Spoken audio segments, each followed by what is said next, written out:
आदरणीय सुभाष वशिष्ठ जी एक ऐसे रचनाकार हैं जो अपने आप को बहुत संकोच के साथ प्रकट करते हैं। कई लोगों का काम बहुत कम होता है लेकिन अपने आप को प्रकट बहुत अधिक करते हैं, जबकि सुभाष जी ऐसे हैं कि इनका नाम ही सुभाष है, तो इनकी भाषा भी इतनी सुभाषित है कि उसका एक एक वर्ण जो है वो ऐसा चुन कर वो रखते हैं कि एक भी वर्ण इधर से उधर नहीं किया जा सकता। गीतों में एक नवीन शैली बनी। नई औद्योगिक क्रांति आने के बाद हमारी समाज की रचना में, हम सबके मेल जोल में, हम सबकी भाषा में, हमारे सामाजिक व्यवहार में और व्यक्तिगत व्यवहार में जो परिवर्तन आया, बहुत तेजी से परिवर्तन आया स्वतंत्रता के बाद। उस समय जो भाषा बदली, जो समाज बदला, तो पारंपरिक जो गीत थे, जो शैली थी, जो भाषा थी, उसे व्यक्त करने में असमर्थ प्रतीत हो रही। तो एक नई शैली बनी जिसे नवगीत नाम दिया गया, और वो नाम इसलिए दिया गया क्योंकि लोगों को पता चले कि ये पारंपरिक गीत से कुछ अलग है, लेकिन है तो वो भी गीत गेय ही है, रसात्मकता ही उसकी पहचान है। संक्षिप्त गीत होता है जो संक्षिप्त होता है, अधिक से अधिक 3 अंतरे का, 2 अंतरे का भी हो सकता है, कभी 3 अंतरे का, क्योंकि 3 अंतरे में बात पूरी हो जाती है। और नवगीत की भी तो यह विशेषता ही है कि वो संक्षिप्त में ही अपनी बात कहे, एक शब्द में एक उपन्यास कह दे, इतना शब्द गांधीर्य उसमें हो कि वो एक शब्द में एक उपन्यास की, एक महाकाव्य की बात कह दे। डॉक्टर शंभुनाथ सिंह जी ने नवगीत दशक निकाले थे और नवगीत अर्धशती निकाली थी। उसमें नवगीत दशक में 10-10 रचनाकारों को उन्होंने वहां पर अभिव्यक्ति दी थी, स्थान दिया था, और एक तरह से नवगीत का एक आंदोलन चला दिया था। ठाकुर प्रसाद सिंह जी थे, उसके बाद नई पीढ़ी में सोम ठाकुर जी थे, उसके बाद नई पीढ़ी में, नई तो नहीं कहना चाहिए, अब तो वो भी दिवंगत हो गए, श्री डॉक्टर कुंवर बेचैन जी। उसके बाद आने वाली पीढ़ी में जैसे यश मालवीय जी, अभी भी कई लोग लिख रहे हैं। तो उस नवगीत के मुख्य रूप से रचनाकार हैं डॉक्टर सुभाष वशिष्ठ जी। आप इनके गीतों को सुनेंगे, हम लोग सुनेंगे, आपको मैं भी सुनूंगी और सीखूंगी किस तरह से छोटे शब्दों में, कम शब्दों में बड़ी बात कही जा सकती है, और यही उसकी शैली है। ऑफिस जाना, ऑफिस की व्यस्तताएं, ये सब चीजें पारंपरिक गीत में नहीं आ पा रही थी, उस शैली में नहीं आ पा रही थी, और इसीलिए नवगीत का एक नया आंदोलन सा चलाया। नई कविता का आंदोलन था। तो नई कविता के आंदोलन के साथ में जब नई कविता वालों ने ये कहना शुरू कर दिया कि गीत तो नए भावबोध को व्यक्त ही नहीं कर पाएगा, तब गीत की एक नई शैली ने जन्म लिया, और उसी शैली के रचनाकार हैं श्री डॉक्टर सुभाष वशिष्ठ जी। प्रोफेसर रहे हैं, कई कॉलेजों में इन्होंने पढ़ाया है, हिंदी पढ़ाई है, और बहुत बड़े जानकार हैं। आज हमारा सौभाग्य है कि हमारे इस मंच पर आदरणीय सुभाष वशिष्ठ जी का आना हुआ है। बहुत बड़े रंगकर्मी हैं, और जो रंगकर्म नाटक से जुड़ा हुआ होता है ना, तो नाटक में तो सारी कलाएं होती है हमारे साथ। नाटक में गीत, संगीत, और उसके साथ में अभिनय, और भी शब्द, सारी चीजें, लाइटिंग वाइटिंग सब आ जाता है, मंच सज्जा आ जाती है। तो कोई भी कला ऐसी नहीं है जो नाटक में ना आ पाए। तो उसी के जानकार भी हैं, उसके करने वाले भी हैं, उसके निर्देशक भी हैं, और चित्रपट बनाने वाले भी हैं, तो फोटोग्राफी भी इन्हें आती है। पता नहीं कितने कितने गुणों की खान। ऐसे डॉक्टर सुभाष वशिष्ठ जी का हम स्वागत करते हैं एक बार जोरदार तालियों के साथ। अंतर्राष्ट्रीय सकारात्मक साहित्य मंच से इन्हें आभार देते हैं कि ये आए और अपने भाव व्यक्त करें, उसके साथ में अपनी कुछ कविताएं भी हम लोग।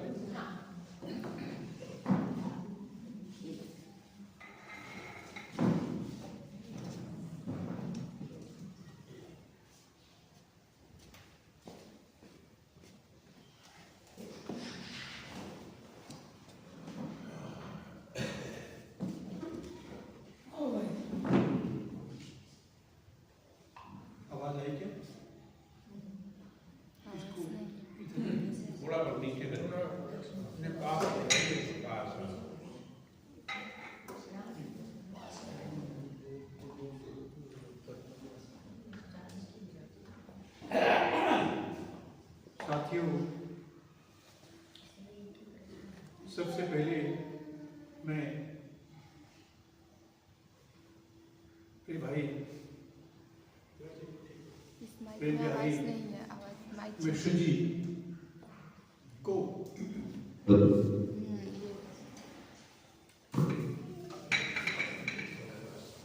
हाथ जोड़कर आपको प्रणाम करता हूं और बधाई देता हूं। केवल यही नहीं है कि बधाई इसलिए कि आप 80 वर्ष के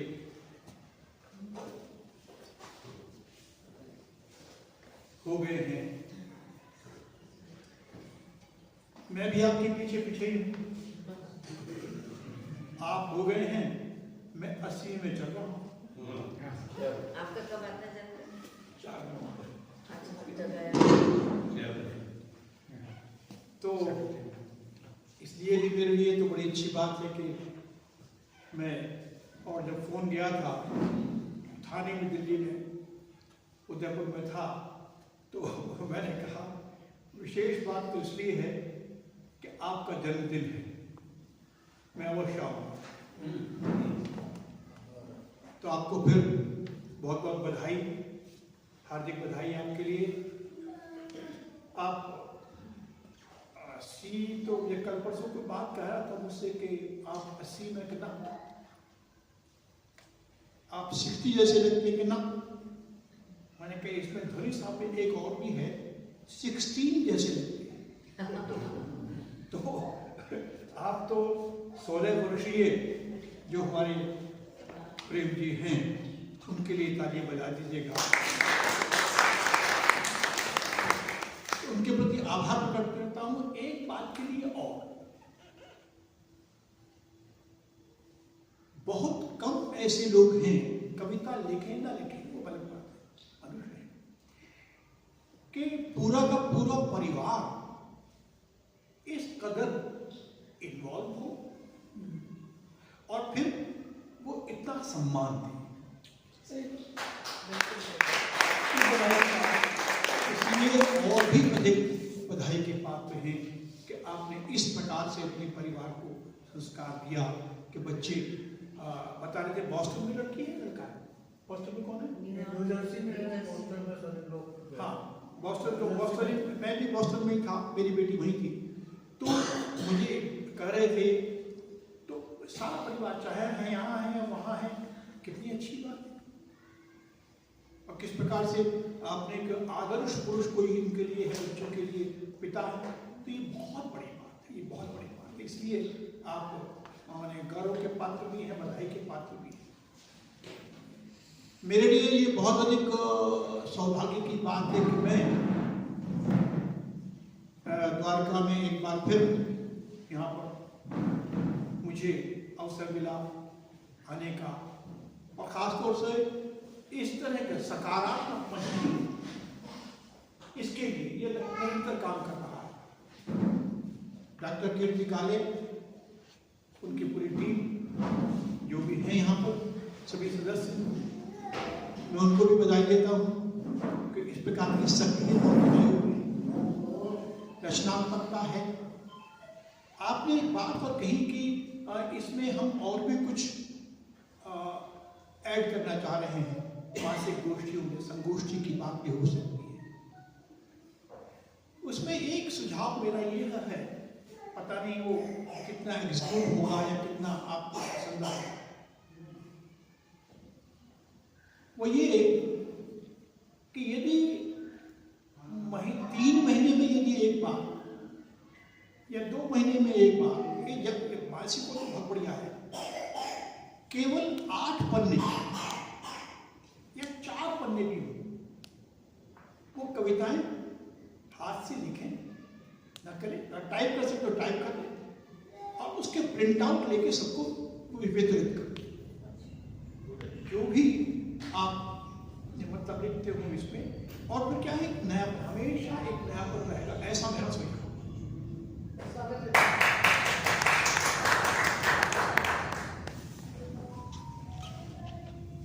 तो ये निरंतर आगे बढ़े।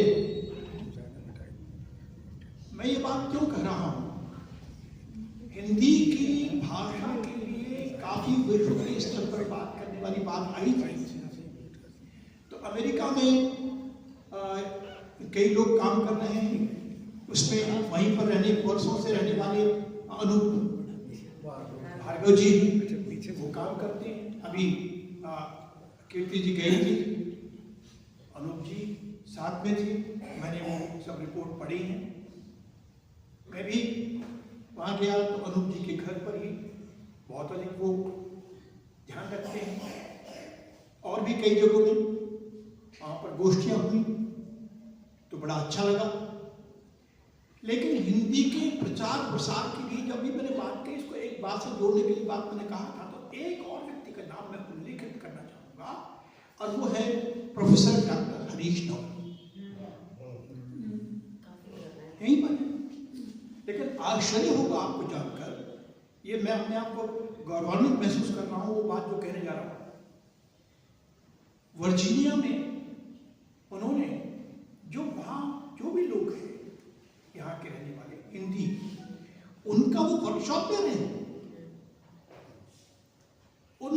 हो सकता है काव्येतर विधा का हो, व्यंग्य का हो, लघु कथा का हो, लेकिन वो वर्कशॉप दे रहे हैं। तो कार्यशाला में यह एक बड़ी अच्छी बात होती है, जो आपने किया है वो सबके सामने आए, वो देखे, कोई टिप्पणी करे, कोई कुछ करे इत्यादि। मुझे पता नहीं था, उन्होंने लिखा और कहा, वो मुझे डाक, पता नहीं छोटी छोटी बातें इस प्रकार से हो सकता है, वो मुझे सुभाष दा कहते, दादा के उसमें सुभाष दा बड़े भाई के तौर पर सुभाष दा ये इस प्रकार से वर्जीनिया में इतने समय वो कार्यशाला कर रहा हूँ। और इसकी जब ये सब संपन्न हो जाता है काम, तो उसको वो यहाँ पर की भाषा में कहते हैं ग्रेजुएशन सेरेमनी। हमारे यहाँ दीक्षांत समारोह। तो उन्होंने कहा कि आप उसके लिए कुछ लिख दें, और वो 12 दिसंबर को था। मैं बड़ा क्रंच में था कि उदयपुर में यहाँ वहाँ 3-4 जगहों में फंसा हुआ था, लेकिन फिर भी मेरा सौभाग्य कि मैं कुछ शब्द उनके लिए भेज पाया, लिख पाया। 12 दिसंबर को उनके दीक्षांत समारोह के लिए मेरा संबोधन तक पहुंचा और उन्होंने उसको बड़ा अच्छा समझा, बड़ा अच्छा लगा। हिंदी के प्रचार प्रसार के लिए वहाँ प्रैक्टिकल वर्क हरीश नौकर जी कर रहे हैं। मैं समझता हूँ ऐसे काम भी यदि हूँ यहाँ पर भी कार्यशाला की, तो और भी अच्छा है। जैसे तेजेंद्र शर्मा लंदन में पूर्वाई के माध्यम से काम कर रहे हैं। कभी कभी शरद आलोक जो है ना, वो प्रचार प्रसार काफी करते हैं नॉर्वे में या बेल्जियम में। कपिल कुमार, मैंने कई लोग हैं जो वहाँ पर इस प्रकार से हिंदी का काम कर रहे हैं। ये बात रही इसकी। जहाँ तक नवगीत का प्रश्न है कीर्ति जी, मैं शर्मिला सिंह जी ने सबसे पहले मौखिक रूप में कहा कि मैंने नवगीत शब्द का प्रयोग किया, ऐसा वो कहती है। लिखित रूप में आप सुन पाएंगे से बहुत अधिक नजदीक जाने की कोई लगता है।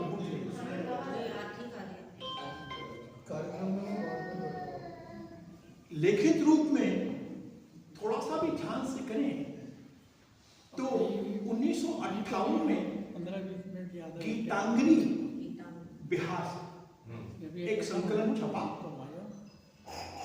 और उसके संपादक थे प्रोफेसर डॉक्टर राजेंद्र प्रसाद सिंह। उन्होंने उसकी भूमिका में सबसे पहले नवगीत शब्द का प्रयोग सबसे पहले गीतांजलि में 1958 में राजेंद्र प्रसाद सिंह ने किया। लेकिन शायद मैंने आपको किताब भेजी थी पंकनुष्णा में। पंकनुष्णा की भूमिका तो बढ़िया आप ग्वालियर की हैं। ग्वालियर के एक बहुत ही महत्वपूर्ण व्यक्ति, जानबूझ के मैं थोड़ा समय ले रहा हूं, पर ये उल्लेख करना मुझे लगता है जरूरी है। इसके बाद तो मैं यहां नहीं तो कब कहूं।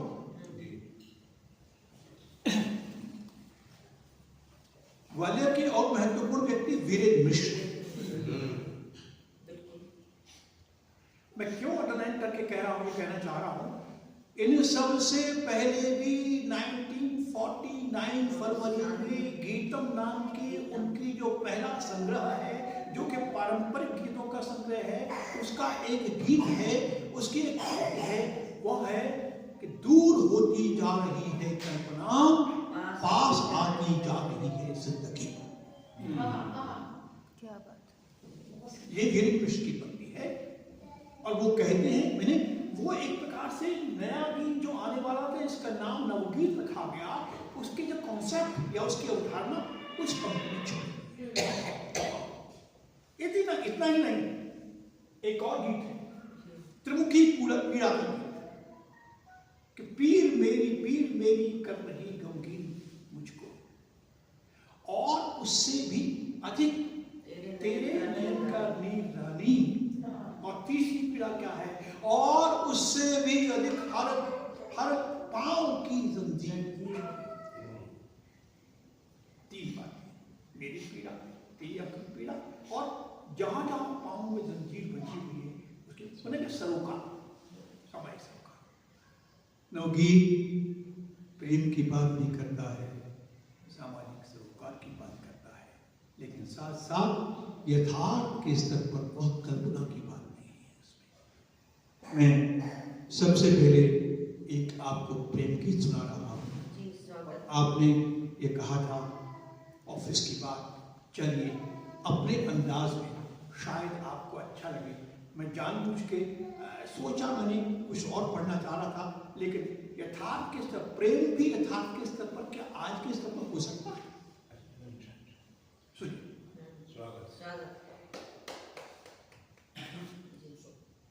एक बार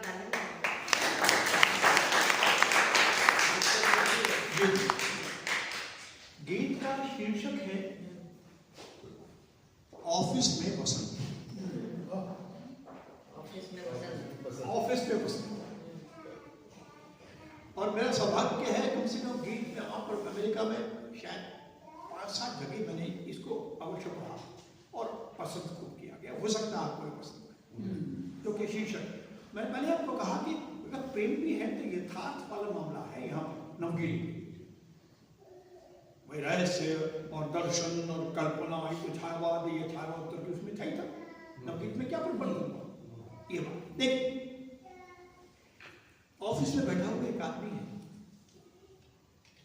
काम कर रहा है, उसे अपनी प्रेमिका की, ये अपनी जो प्रिया पत्नी है उसकी या पत्नी की, इसे चाहता है उसकी अपना, और सोचता है और कहता है कि मन न लगता है तुम्हारे पास आने को, मेरा मन न लगता है तुम्हारे पास आने को, बताओ क्या करूं? क्या बात। मन न लगता है तुम्हारे पास आने को, बताओ क्या करूं? और मन न लगता है तुम्हें ही गुनगुनाने को, बताओ क्या करूं? मन न लगता है तुम्हारे पास आने को, बताओ क्या करूं? मन न लगता है तुम्हें ही गुनगुनाने को, बताओ क्या करूं? कि फाइलों में वे तुम्हारी नेहयुक्त आंखें, फाइलों में वे तुम्हारी नेहयुक्त आंखें, जोड़ देती व्यस्त क्षण में उड़न अनुपांखें। क्या बात है? जोड़ देती व्यस्त क्षण में उड़न अनुपांखें। तो मन न लगता है, मन न लगता है लंच में साथ पाने को, बताओ क्या? लगता है लंच में साथ पाने को, यथार्थ जिंदगी, मन न लगता है लंच में साथ पाने को, बताओ क्या करूं? मन न लगता है तुम्हारे पास आने को।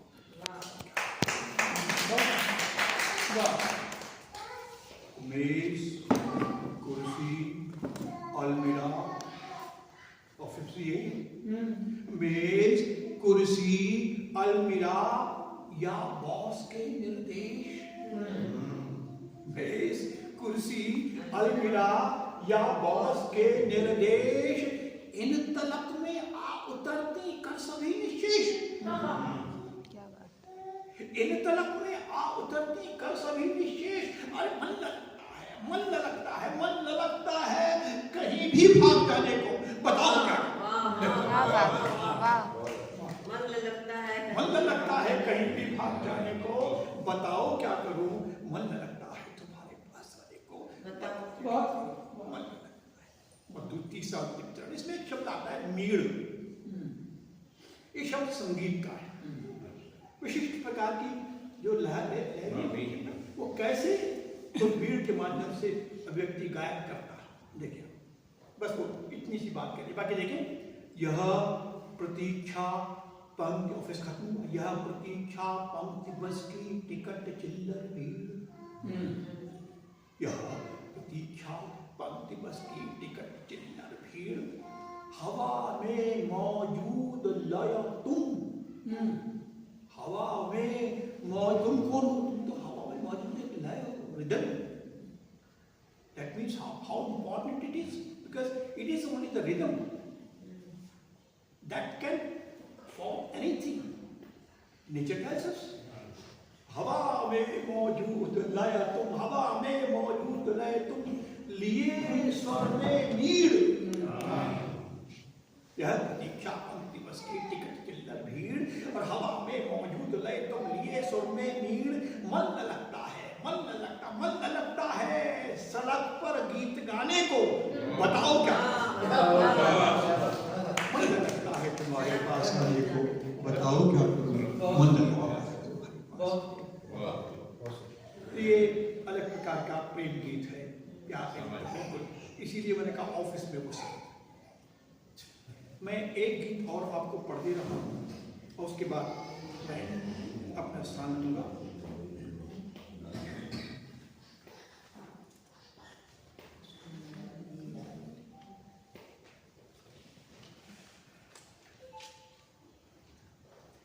मैं अपने आप को नागर कहता हूँ, ये सच है। मेरा जन्म बेशक गांव में हुआ था, लेकिन तभी 1945 में, 44 या 45 बाबूजी आ गए थे हमारे यहाँ, और 46 में मेरा जन्म हुआ, 1946। तो मेरा तो सब कुछ यहाँ पर, इसलिए गांव का होने के बावजूद भी मेरे पास गांव जैसी, तो इसलिए यदि है मेरे पास, मैं नगर की बात कहता हूँ तो अपनी पूरी ईमानदारी से उसी में हूँ। आर्टिफिशियल तौर पर नहीं, कृत्रिम तौर पर नगर नहीं है मुझमें। कैसा है वैसा है, उसकी अच्छाइयाँ भी हैं, उसकी वो भी है। और खासतौर से मध्य वर्ग में को बहुत अधिक मानता हूँ मैं। आज़ादी के बाद ये मध्य वर्ग ही है जिसने इतना सब कुछ हम सबको दिया है, लेखन के तौर पर, सृजन, और परंतु बहुत परेशान भी रहा। देखें आप, कोशिश करूंगा कि मैं थोड़ा सा सब पढ़ सकूं इसको, है ना?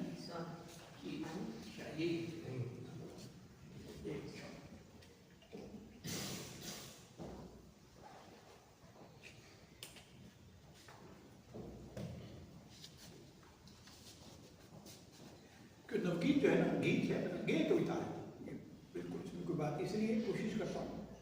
ये आप गा सकते हैं तो गा सकते हैं। टूटे संदर्भों को, टूटे टूटे, लगता है बिना उसके ठीक है। थोड़ा दूर से हाँ, एकदम से घूम जाती है थोड़ा दूर से। और देखिए थोड़ा तो नीचे कर।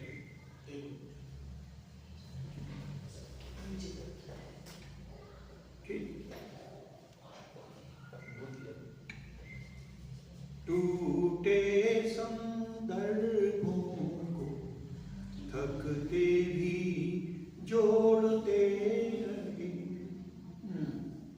टूटे संदर्भों को थकते भी जोड़ते रहे। सिर्फ एक पूर्ण बिंदु हरदम हम खोजते रहे। सुंदर